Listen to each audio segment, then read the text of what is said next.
This is Jeffrey Byard, Healing Shame, and there's a little background noise. I apologize for that. I am in China, and this country is constantly evolving and changing. It's a developing country in a lot of ways. So I'm going to go ahead and get that reading up on your screen. It's a little early here for me, but I'm jumping right in and, and getting you that reading. Let's go. Here it is. All right, here we are. I apologize if any background noise, just bear with me. June 6th, Beyond Survival. By moving beyond survival, we realize that lost dreams or wishes can re-emerge. Big Red Book, page 429. We ask our higher power to help us realize our true potential by discovering our true selves, the ones we were meant to be. We live in the moment, finding both the strength to be gentle with ourselves and the insight to recognize when we are being critical of ourselves or others. ACA's solution tells us we can restage our childhood by being our own loving parent. What a healthy sounding way to change the effects of growing up in an alcoholic or otherwise dysfunctional home. These beautiful words fill us with hope that there is indeed a way to reparent ourselves out of the shame, fear, and emotional pain ingrained in our being. As we put these words into action, we learn to be gentle with ourselves, alleviating much of our self imposed stress. We touch base with and nurture our inner child, finding that this is time well spent. We come to understand that we cannot truly love others until we can love ourselves. This becomes a recovery goal that we practice daily. We give ourselves gentle, positive affirmations.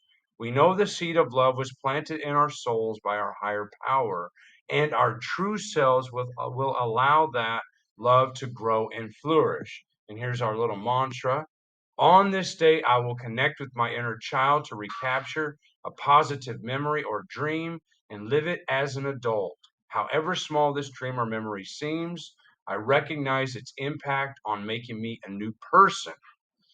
It's copyright 2013 by Adult Children of Alcoholics and Dysfunctional Families World Service Organization from our text, Strengthening My Recovery. So in the Big Red Book, it tells me that the reemergence of dreams, hopes, things of that nature, that's a sign of externalizing my parents, my critical inner voices. When I was in my early 20s, I wanted to do music. I just jumped into it, found I had a little bit of an ability or sort of a desire anyway to do that. And I had some skill. So I played and I dabbled in that, but there was really no support from family or really any friends too much. I was kind of heckled, a little bit laughed at. You're not Eminem. You can't rap. You can't do hip hop. So go away. I sent my music to a variety of different places. I got a little bit of radio play, but I was at a crossroads and I was getting in a lot of trouble due to some of my dissociative behaviors or habits, such as drinking, things of that nature. I was drinking too much, getting in trouble. Drinking to dissociate, of course, not having to feel my feelings. And then that led to trouble at the university. And so I had to pull away. I chose to pull away from pursuing music and instead pursue my bachelor's degree at that time. And that was mostly due to societal expectations and familial expectations. I didn't really have the support from family. So why would I keep pursuing the music when family was like, oh, you can't do it anyway, and this and that. But that's in the past, and I'm not blaming. I'm just stating facts. That was in the past. And now here I am. I've published two literary works of fiction. I'm about to publish a third one. I have had a return of a desire to do music again or comedy or something in the entertainment industry. And so I believe that's a good way or a good indication that I am externalizing the inner critical voices. I am on my way to recovery in this program, ACA, but it takes time and there is the sort of logical or the realistic constraints that I must face. And one of those is having a day job to support myself, to support the hobby that I'd like to pursue, the real passion. which is definitely not teaching, definitely not big pharma, not science.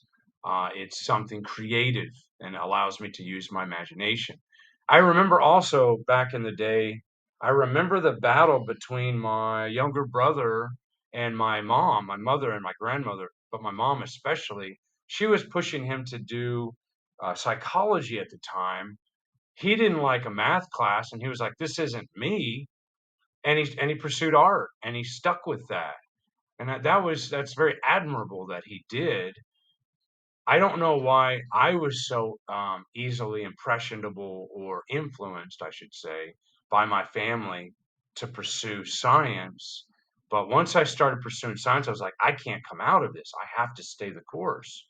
I'm good at it. People are encouraging me to do science, even if it wasn't really me and it really wasn't actually the true self speaking. It was just the societal construct. It was that cultural superego, if you will. I know some psychology terms coming in, but it was those things going on. My younger brother decided to pursue art. It wasn't encouraged. He was a little bit shunned at the time and had to be pull away from the family just to pursue those ideas that he wanted. And so, really, this is really a complicated, very, very convoluted issue to try to discover who we really are, hoping that our dreams and hopes can guide us towards who we really are. And we may just be experimenting until we figure out who or what we really are and what we want to pursue. But I don't know what comes first, the dreams, the hopes reemerging, or the true self coming out to show us who we really are. I don't know exactly what came first, the chicken or the egg, but maybe they both come out simultaneously. But right now, I'm having a reemergence of wanting to do something creative, like writing, acting, something along those lines. And that's all I've got today. Thanks for being with us. Until next time, all the best. Bye.